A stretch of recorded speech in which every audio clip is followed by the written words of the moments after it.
भोकरदन शहरातील मुख्य रस्त्यांवर महिलांसाठी शौचालयाची व्यवस्था करण्यात यावी व महिला व युवतींच्या सुरक्षिततेसाठी भोकरदन शहरात सीसीटीव्ही कॅमेरे बसविण्यात यावे अशी मागणी राष्ट्रवादी काँग्रेस शरदचंद्र पवार पक्षाच्या सौ अनिताताई जाधव यांनी भोकरदन नगर परिषदेच्या नगराध्यक्षा समरीन नाज मिर्झा व उपनगराध्यक्षा सौ सुरेखाताई जाधव नगरपालिका मुख्याधिकारी यांच्याकडे केली आहे। यावेळी नगराध्यक्षा समरीन नाज मिर्झा यांनी निवेदन स्वीकारले।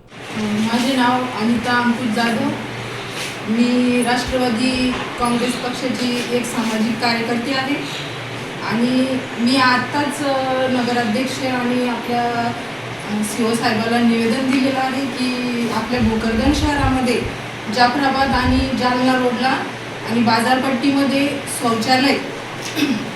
शौचालयाची सुविधा करून द्यावी महिलांसाठी आणि मुलींसाठी खास म्हणजे, कारण बाजारामध्ये जेव्हा महिला येतात तेव्हा त्या पाणी कमी पिऊन येतात आणि पाणी कमी पिल्यामुळं पोटाचे खूप आजार होऊ लागले, जसे की किडनी स्टोनचे किंवा इन्फेक्शन होणं लघवीमधून, असं खूप सारे आजार होऊ लागले महिलांना। त्याच्यामुळं पाणी पिणं गरजेचं आहे आणि पाणी जर नाही पिलं महिलांनी तर खूप मोठे आजार होतात आणि त्याच्यासाठी महिलांना शौचालयाची गरज आहे। ही मागणी मी आज नगरपालिकेला केलेली आहे आणि तसेच आणखी एक मागणी केलेली आहे सीसीटीव्ही कॅमेऱ्याची। मुख्य रस्त्यावर सीसीटीव्ही कॅमेरे बसवले पाहिजे, ही माझी एक मुख्य मागणी आहे।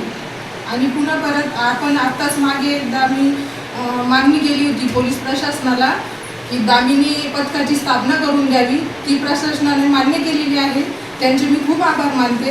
आणि पुन्हा परत त्यांनी आत्ताच दामिनी आपलं पोलीस याची चौकीची पण स्थापना केलेली आहे, त्याच्याबद्दल पण मी पोलीस निरीक्षक किरण बिडवे सर आणि पोलीस अधीक्षक बन्सल साहेब यांचे सुद्धा मी आभार मानते।